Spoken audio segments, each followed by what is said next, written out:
중동을 화끈하게 장악하고 있는 자랑스러운 우리 무기 천궁2고요. 그 어떤 나라가 이렇게 4중 5중에 다측망방공을 한 나라가 있나요?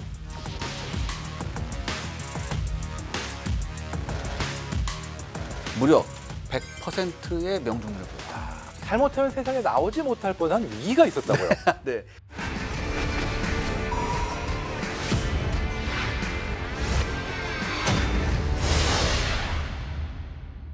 전 세계 방산 시장의 새로운 강자로 떠오른 K방산. 세계가 주목하는 자랑스러운 K-웨폰을 파헤치는 시간. 리얼 웨폰 K!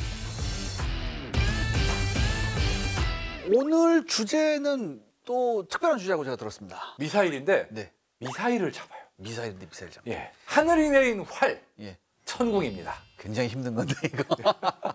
이제 몇 해 사이 두바이를 중심으로 우리 K-팝을 비롯한 K-컬처가 중동 젊은이들 사이에서 난리 난 그런 얘기를 들었습니다. 지금 장난이 아닌 게 네. 아부다비를 갔는데 네, 네. 미국 팝스타 오는 것보다 블랙핑크 오는 게 훨씬 더 화제더라고요, 그 동네에선. 근데 이 중동을 휩쓸고 있는 게 K-팝뿐만 아니라 이 K-방산도 있다고 얘기해요. 그렇습니다. 예. 바로 그 주역이 바로 천궁2고요. 네. 중동을 화끈하게 장악하고 있는 자랑스러운 우리 무기 천궁. 바로 시작해 볼까요? 네. 근데 그 전에 여러분의 구독과 좋아요, 알림 설정은 프로그램에 아주 큰 힘이 됩니다.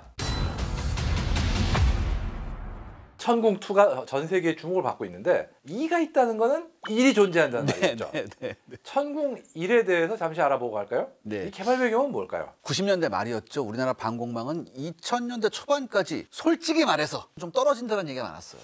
좀 문제가 많았죠. 예. 참 나이키, 호크를 그래서 나이키는 참. 그러는데 이제 패트리엇이 들어왔죠. 근데 이왕 하는 거 우리가 호크도 대체해야 되는데 그렇죠. 호크도 대체할 바엔 우리 손으로 하자. 이런 얘기가 나왔었습니다. 아무래도 호크 같은 경우는 수량이 많다 보니까 네. 이 정도면 우리가 독자 개발하기에 규모의 경제가 나오지 않겠냐. 그렇죠. 이런 네. 판단이 있을 것 같습니다. 그래서 사거리 40km에 요격교도 15km인 호크 대체 사업이 정식으로 시작된 게 1999년입니다. 그래서 우리가 영어로는 KM-SAM 사업이었죠. 한국형 중고도 지대공 미사일 사업이었습니다. 우리나라 말로 이때는 철매였습니다. 그렇죠. 철매2 사업으로 불렸었는데 그래서 철매2 개발 시작이 러시아의 S-400 미사일 기술을 도입했었습니다. 그렇죠. 그게 시작이었는데 소련이 붕괴 이후에 러시아로 바뀌었죠. 그리고 이 이후에 급격한 군축이 또 있었습니다. 그렇죠. 러시아가 상당히 사정이 어려워서요. 그리고 이 덕분에 우리가 98년에서 99년 사이에 비교적 저렴한 값에 사실 떨이 값에 이 기술을 도입을 할 수 있었습니다. 그리고 10년에 걸친 개발, 이게 개발이 힘들어요. 그렇죠. 10년이면은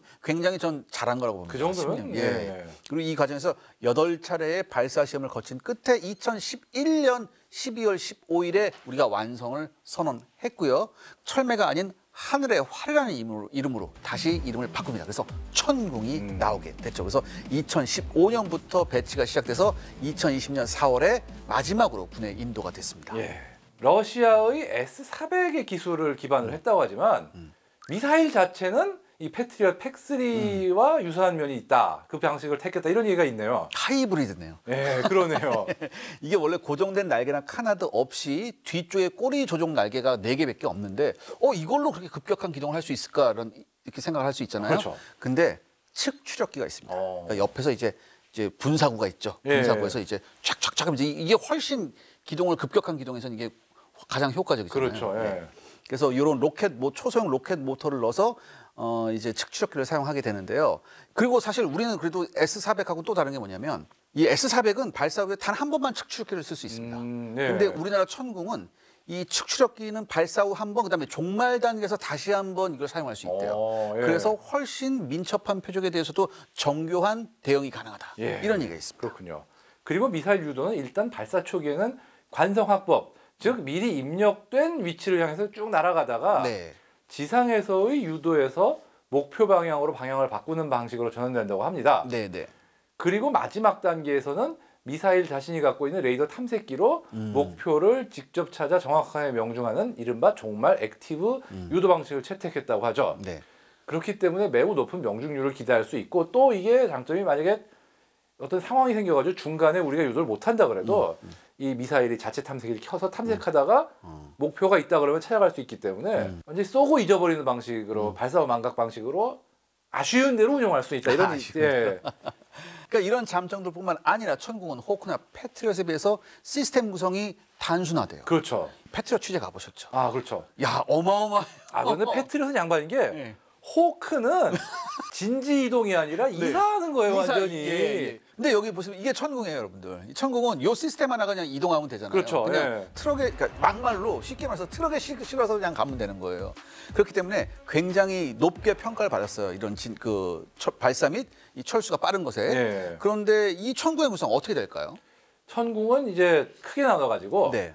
교전 통제소, 다기능 레이더, 발사대, 그리고 발사대 탑재 유도탄 이렇게 구성이 됩니다. 레이더가 표적을 탐지한 다음에 유도탄에 이 표적 탐지 및 추적 데이터를 발송을 하면은 이 발사대에서, 그러니까 통제소에서 위협을 탐지하고 정보를 전달하는 거죠. 그럼 발사대에서 수직으로 미사일을 세운 다음에 유도탄을 발사. 그러면 발사대 한 대에 미사일이 8발이 탑재되는데요. 아, 네. 발사대와 레이더는 모두 견인되는 게 아니라 차량에 직접 탑재되어 운용까지는 자주식입니다. 한마디로 발이 달려 있는 거죠. 그렇죠. 그리고 이 천궁은 공장에서부터 아예 유도탄이 발사관에 담긴 상태로 출고가 됩니다. 아, 캐니스터 안에 이렇게 담겨서 그렇죠. 그냥. 아. 즉 발사관 겸 보관 운반용 케이스이기 때문에 네.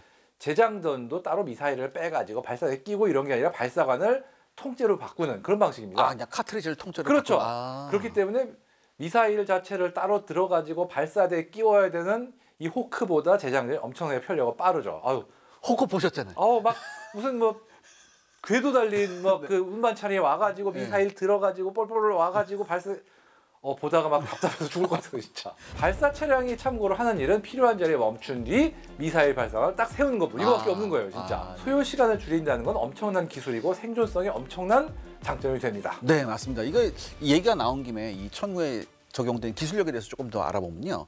일단 이 수직 발사형입니다. 이게 사실 이 수직 발사형 러시아 냄새가 굉장히 물씬 나죠. 그렇죠. 예, 예. 물씬 나죠. 근데 이게 있어요. 수직 발사형은 이게 직접 세워서 하는데 이게 콜드런칭이거든요. 아, 예. 그러니까 이게 지향식이면 이게 방향에 좀 제한이 있잖아요. 아, 그렇죠. 예, 근데 이게 수직 발사식이면 방향에 제한이 없습니다. 아. 그냥 확 해서 날아가면 되니까. 요즘은 대부분 이 콜드런치 방식이 굉장히 유행이 되죠. 심지어 북한도 이런 방식을 많이 요즘에 쓰고 있더라고요. 아, 예. 사실 보는 눈이 중요하잖아요. 그렇죠. 예. 안 보여. 그럼 못 쏴요. 그렇잖아요. 그렇죠. 보여야 쏠 거 아니에요. 그렇죠. 위상별 A사 레이더를 통해서 예. 정확히 보고서 탐지, 식별, 추적을 할 수 있는 그런 레이더가 나왔기 때문에 천궁이 엄청난 위력을 발휘할 수 있는 거 아닌가. 예. 저는 그렇게 생각합니다. 예. 이렇게 천궁1이 2011년 12월에 개발이 완성됐는데요. 근데 천궁1 개발이 끝나지도 않은 2009년에 바로 천궁2에 대한 소유가 결정됩니다. 예. 이게 어떻게 된 거죠? 그러니까 1991년 걸프전 이때 당시에는 패트리엇이 뭐 정말 팩2 네. 이게 뭐 탄도 미사일도 잡고 어쩌고 엄청난 칭송이 됐지만 시간이 지나면서 한계점도 이게 지금 발견이 됐습니다. 특히 이 화학 탄두를 탑재한 탄도 미사일에 대한 대응 능력이 부족하다. 이런 문제가 지적이 되는데 왜냐하면은 팩2는 기본적으로 원래 항공기 요격용이다가 그렇죠. 탄도 미사일 요격용이 추가된 거다 보니까 근접 신관을 이용해서 근처에서 터지는 방식이에요. 그래서 어떤 한계가 있다고 판단해서 직격 충돌, 즉 히투킬 방식의 요격 미사일을 미국이 연구하고 있다는 사실 우리가 알게 됩니다. 예. 이게 바로 패트리엇 팩3인데요. 팩3. 근데 우리도 북한의 탄도미사일 유역이 커졌고 북한은 뭐다? 황무기잖아. 그렇기 때문에 직접 충돌 요격 미사일에 대한 필요성이 높아졌다고 판단을 하고 2009년 11월부터 긴급 소요가 결정된 거죠. 근데 점을 점으로 맞춰야 되는 건데 엄청난 거죠. 이게 기술적 난이도가 높지 않나요? 굉장히 높은 거죠. 어쨌든 그래서 2012년부터 2017년까지 5년간 1,600억 원을 투입해서 천궁 블록 2 모델을 개발했습니다. 천궁 2는 국내 지대공 유도무기 기술의 집약체로 불립니다. 먼저 어떤 기술이 개발이 됐느냐? 고속 표적 요격용 고기동 미사일 설계 기술. 근데 이걸로 끝이 아니에요. 탄두 타격을 위한 고성능 탐색기 기술. 네. 급속 방향 전환과 정밀 유도를 위한 추적 조절용 측추력기 기술. 네. 레이더가 탄도 미사일을 탐지 추적하는 데 필요한 알고리즘, 신호 처리기 기술 등 독자적인 기술들을 축적하는 데 성공했다고 하는데 그러니까 이 기술들을 다 개발하고 또 통합을 해야 되잖아요. 그렇죠. 어쨌든 목표물 종류에 따라서 사거리 20에서 50km, 요격 가능고도 15에서 40km라고 하고요. 2018년부터 양산에 착수한 뒤 2020년부터 실전 배치가 이뤄졌습니다. 최근이네요. 그렇죠. 예. 그리고 이 천궁2는 개발되고 배치된 뒤에 패트리엇 팩3와 더불어서 우리나라의 탄도미사일 하층 방어를 담당하는 핵심 무기로 배치되고 있습니다. 이 천궁 덕분에 우리나라 요격 체계가 굉장히 촘촘해졌다는 얘기가 있습니다. 그렇죠. 그러니까 우리나라 요격 체계를 잠깐 짚고 넘어가면 현재 40에서 150km 고고도는 사드가 담당을 하고요. 그다음에 20에서 40km 중고도는 천궁. 그렇죠. 그다음에 15에서 40km 저고도는 패트리엇 팩3가 배치가 돼 있고요. 그다음에 천궁과 사드 사이가 있어요. 또 40에서 70. 요거 나름 장거리야. 그렇죠, 그렇죠. 그 장거리는 작년 11월에 첫 요격 시험에 성공한 엘셈이 이제 개발이 돼서 2027년부터 배치가 될 예정인데, 그렇죠. 그 어떤 나라가 이렇게 4중 5중에 다층망 방공을 한 나라가 있나요? 이스라엘 정도밖에 없죠. 이스라엘만이. 그렇죠. 예. 근데 이스라엘보다 더 하질 것 같은 약간 그런 느낌. 그렇죠. 예. 지금 그리고 사드급이 될 LSM2도 지금 개발 중이고, 심지어 지금 이 천궁2나 팩3보다 더 저고도를 요격하는 LAMD까지 개발이 완료되면은 정말 우리 하늘은 우리 무기로 완전히 딱 덮은 이런 어떤 감격스러운 순간을 맞게 되지 않을까 이렇게 생각됩니다. 그렇다면 이게 몇 층? 한 5층 될 것 같은데. 그러네요, 진짜. 아무튼 저는 이게 거의 전 완성 단계라고 봅니다, 사실. 완성 단계를 보고요. 천궁2는 한국판 패트리엇이라고 불리잖아요. 그렇죠. 그래서 이거 패트리엇하고 좀 비교를 좀 해봐야 되는데, 레이더는요, 패트리엇은 다목적 레이더이긴 하지만 이게 고정식이에요. 한쪽 면만 이렇게 됩니다. 하지만 천궁2는 360도 회전식 레이더예요. 그래서 360도 대응이 가능하고 전개 과정을 또 볼 필요가 있는데, 이게 패트리엇도 뭐 호크만큼은 아니지만, 그렇죠. 얘가 가서 전개하는 과정이 꽤 시간이 걸립니다. 굉장히 시간이 많이 걸리고 크레인도 와야 되고 별걸 다 해요. 그런데 천궁2는 제가 거듭 말씀드리지만 이게 트럭 뒤에 실린 거잖아요. 그 다음에 발사 방식도 좀 차이가 있는데요. 그렇죠. 패트리엇은 이게 경사형 발사대로 표적이 오는 방향으로만 좀 대응할 수가 있습니다. 그렇죠. 만약에 그쪽 원래 있던 방향을 또 돌려야죠. 네, 돌려야 돼요. 근데 천궁2는 어떻게 돼요? 이렇게 수직 방향이에요. 수직 방향이니까 나가서 원하는 방향으로 날아갈 수 있다는 거죠. 그렇죠. 그다음에 가장 중요한 게 있습니다. 이게 발당 가격이에요. 패트리엇 한 발에 깔끔하게 60억 찍습니다. 아이고야. 깔끔하죠? 60억. 하지만 천궁2는 대충 3분의 1 가격이에요. 대충. 그러니까 이게 있잖아요. 사실 보통 탄도미사일이 하나 날아온다고 하더라도 거기에 대응해서 얘 한 발만 쏘는 거 아니잖아요. 아니죠, 아무래도. 보통 두세 발, 안전을 위해서 그렇죠. 두세 발 쏴야 됩니다. 그러면 보통 패트리엇만 해도 벌써 100억이 훌쩍 넘어가요. 아이고. 하지만 이거 두세 발 쏜다 하더라도 패트리엇 한 발 가격이라는 얘기. 그렇죠. 그러면 이건 얘기가 끝난 거죠. 야. 하지만 제일 중요한 게 명중률이죠. 명중률이죠. 천궁2의 명중률은 어떨까요? 굉장히 시험 발사 굉장히 많이 했대요, 생각보다. 예. 굉장히 많이 했는데 여기에서 무려 100%의 명중률을 보였다. 사실 무기 체계는 실전에 투입해서 해보면 100%는 말이 안 되잖아요. 그렇죠. 말이 안 되는데 이게 비록 시험 상황에서 나온 수치이긴 하지만 100% 명중률은 분명히 어느 정도 유의미하다. 전 이렇게 보고 있습니다. 예. 아니 근데 이렇게 훌륭한 천궁2 하필 잘못하면 세상에 나오지 못할 뻔한 위기가 있었다고요. 네, 이게 기본적으로 천궁 블록 2는요, 북한이 2000년대 초반에 보유한 노동이나 스커드 시리즈를 이제 맞추려고 그렇게 개발된 모델인데, 천궁2가 개발이 완료된 상태에서 2016년에 북한이 사거리 3,500km 이상의 무스탄 탄도미사일을 고각으로 발사했습니다. 무스탄. 근데 문제가 뭐냐? 얘가 종말 단계에서 속도가 무려 마하 20까지 나와요. 아이쿠. 보통 일반적인 단거리 탄도미사일은 마하 5에서 10 왔다 갔다 한다고 하더라고요. 그렇죠. 근데 이게 무려 마하 20이라니까 2배잖아요. 제대로 요격이 불가능할 수 있다는 얘기가 나옵니다. 아이고. 그래서 무수한 위협에 대응해서 천궁2가 개발을 중단하고 마하 7 이상의 표적 요격 능력을 갖출 수 있는 다음 단계로 넘어가야 된다. 이런 얘기가 나왔어요. 그래서 당시 여차저차 해가지고 한 7포대만 양산하고 더 양산하지 말자. 이렇게 했대요. 근데 여기서 구세주가 나왔다면서요. 자, 그 구세주가 누구냐? 바로 아랍에미리트 UAE입니다. 왜 천궁2에 이 나라가 주목을 했을까요? 사우디와 UAE는 이란이 지원하는 시아파 후티 반군의 예멘 장악을 막고자 2015년부터 전격적으로 예멘 내전에 개입하게 됩니다. 근데 후티 반군은 이 사우디와 UAE 본토를 공격하겠다 이렇게 위협을 한 거죠. 반군 주제. 그렇죠. 근데 반군이라도 무시를 못해요. 실제로 2015년 9월 4일 예멘 중부 지역의 무기고가 후티 반군이 발사한 SS-21 전술 탄도미사일 공격을 받아서 폭발합니다. 반군인데 탄도미사일이 있어요? 그렇죠. 그게 반군이 말이 반군이지 준국가급인 거죠. 이 공격으로 UAE군이 50명 이상 대량 전사는 참변이 일어납니다. 이게 후티 반군이 사용하는 탄도미사일이라는 게 주로 북한이 수출한 스커드나 소련제 SS-21인데 사실 이 패트리엇 팩2급으로도 요격이 가능하긴 합니다. 문제는 팩2는 생산 라인이 종결되고 심지어 수명 연장을 위한 부품마저도 생산이 충분하게 이루어지지 않는 이런 상황이었죠. 네네네. 사우디나 UAE는 그러다 보니까 별 수 없이 생산이 진행 중이던 패트리엇 팩3를 도입하게 되는데 문제는 이 패트리엇 팩3의 가격 부담이 상당한 거죠. 당시에 사우디는 미국한테 안보를 상당히 의존하고 있었잖아요. 그렇죠. 그래서 어쩔 수 없이 비싼데 어떻게 울며 겨자 먹고 산 거예요. UAE는 사실 예전부터 독자적인 방어 역량 강화를 중시한 나라였어요. 그렇죠. 사우디하고는 조금 다르게. 그래서 UAE는 어떻게 했냐? 예멘 내전에 참여한 야전군을 보유할 수 있는 조금 훨씬 저렴하면서도 효율적인 걸 찾았어요. UAE가 우리나라에 왔나 봐요. 패트리엇하고 뭐 차이가 없네? 근데 가격을 봤어요. 이렇게 넘겨보니까 4분의 1이야? 싸다. 그래서 이거 있잖아요. 해외 K방산 해외 판매할 때 대부분 차관이 많습니다. 그렇죠. 막 여러 가지 우리나라 산업은행을 통해서 어떻게 차관을 해야 되고 굉장히 복잡해요. 그렇죠. 현금 캐시로 사는 나라 별로 없습니다. 없죠. 근데 유행은 좀 다른가 봐요. 역시. 유행 이런 거 있죠. 얼마예요? 물어봤는데 그래 지금 되나? 그러면서 이런 거 있잖아요. 지금 되나? 이렇게 꺼지면서. 중동에서도 사실 UAE가 무기 보는 눈이 까다로운 나라 중에 하나예요. 눈이 높아요. 근데 이런 나라가 천공투에 관심을 보였다. 네. 역사적인 수출의 문이 열리게 된 그런 순간이죠. 네. 이쯤에서 해외 수출 현황 한번 살펴보겠습니다. 네.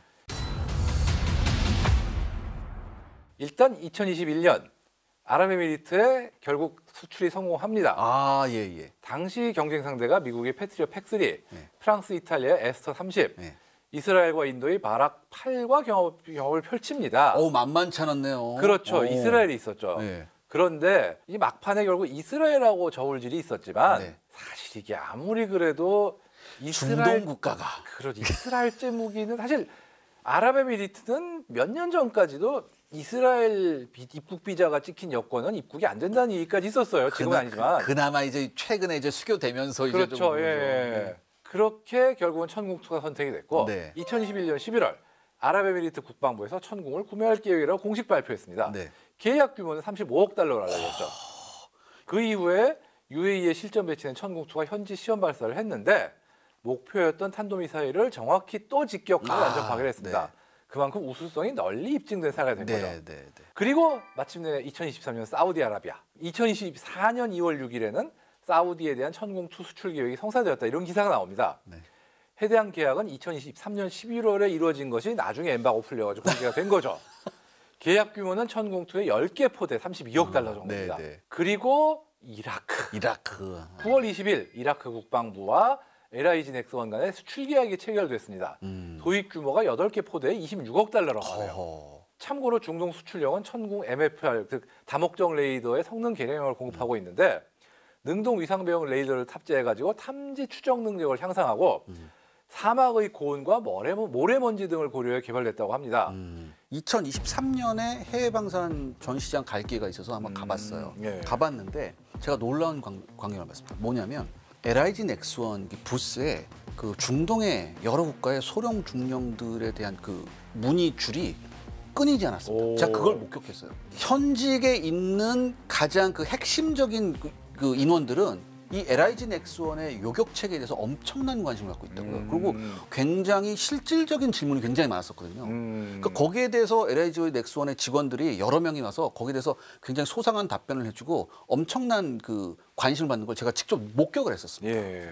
한 조사를 보니까 중거리 지대공 미사일 분야에서는 천궁2가 2032년에 시장 점유율 27.5%로 1위를 차지할 전망도 나오고 있다는데. 이거 굉장한 거 아닙니까? 그렇죠.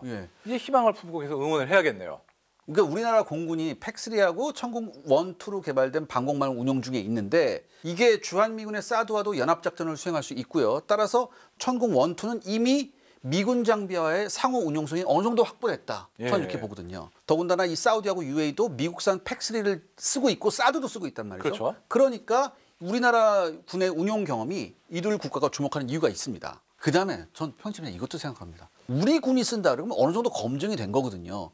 그렇기 때문에 또 이게 우리 군이 쓰니까 어떤 규모의 경도도 있기 때문에 후속 군수 지원도 영향이 없고요. 또한 여기에다가 이제 LSM하고 LAMD 그다음에 LSM2까지 개발이 완료가 되면 거듭 말씀드리지만 이렇게 촘촘한 나라가 없잖아요. 그렇죠. 그리고 또 중동 수출에서 얻을 수 있는 또 하나의 효과가 있는데 천궁2는 아직 실전 이력이 없지 않습니까? 근데 수출한 중동 지역, 분쟁 지역이라 실전에 투입될 가능성이 매우 높습니다. 정보가 우리한테 공유가 되고 그러면 그 정보가 우리 군에도 가고 업체에도 가서 더 좋은 무기를 만들 수 있는 정보가 되는 거고 이제 군은 이걸 어떻게 사용할까에 대한 여러 가지 아이디어를 가질 수가 있는 거죠. 네. 즉 업그레이드의 기회가 우리 돈 안 들고 생기는 겁니다. 아, 일석이조군요. 그렇죠. 오늘 천궁에 관한 이야기는요, 여기까지 하겠습니다. 예.